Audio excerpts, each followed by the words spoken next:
மித்ரன் அண்ணா, காட்டில் உள்ள விலங்குகள் என்ன மாதிரியான உணவை உண்ணும் தெரியுமா?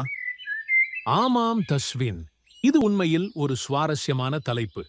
காடு எவ்வாறு செயல்படுகிறது மற்றும் எந்த வகையான உணவை விலங்குகள் தேடுகின்றன என்பதை புரிந்து கொள்வது முக்கியம்.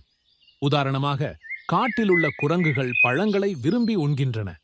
சரி, அவைகள் மிகவும் புத்திசாலிகள். ஆனால் சுற்றிலும் பெரிய புலிகள் மற்றும் சிறிய காட்டுப்பன்றிகள் உள்ளன. அவர்கள் தங்கள் உணவை எப்படி கண்டுபிடிப்பார்கள்? புலிகள் மாமிச உண்ணிகள், எனவே அவை உணவுக்காக மற்ற விலங்குகளை வேட்டையாடுகின்றன. சில சமயங்களில் மான் போன்ற சிறிய விலங்குகளை உணவாக குறிவைக்கின்றன. உண்மைதான்.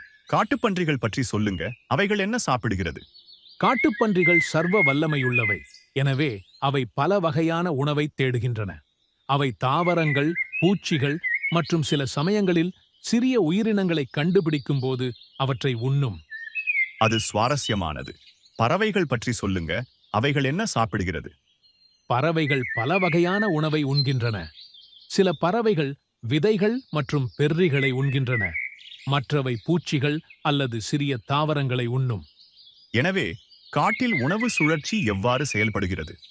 உணவு தொடர்பாக விலங்குகள் எவ்வாறு ஒருவருக்கொருவர் தொடர்பு கொள்கின்றன? இது மிகவும் கவர்ச்சிகரமானது. காட்டில் விலங்குகள் உணவுக்காக அதிகம் போட்டியிடுவதில்லை. அவை அனைத்தும் உயிர் வாழ்வதற்கான வழிகளை கண்டுபிடிக்கின்றன. ஒவ்வொரு விலங்குக்கும் அதன் சொந்த உணவு ஆதாரம் மற்றும் சுற்றுச்சூழல் அமைப்பில் பங்கு உள்ளது. எனவே அவை அனைத்தும் இயற்கையாகவே சமநிலையில் உள்ளன. ஆமாம், ஒவ்வொரு விலங்கும் அதன் உணவை கண்டுபிடிக்கும் விதம் அவை காடுகளில் எப்படி வாழ்கின்றன என்பதை பிரதிபலிக்கிறது. எல்லாம் எப்படி ஒன்றாக பொருந்துகிறது என்பது ஆச்சரியமாக இருக்கிறது.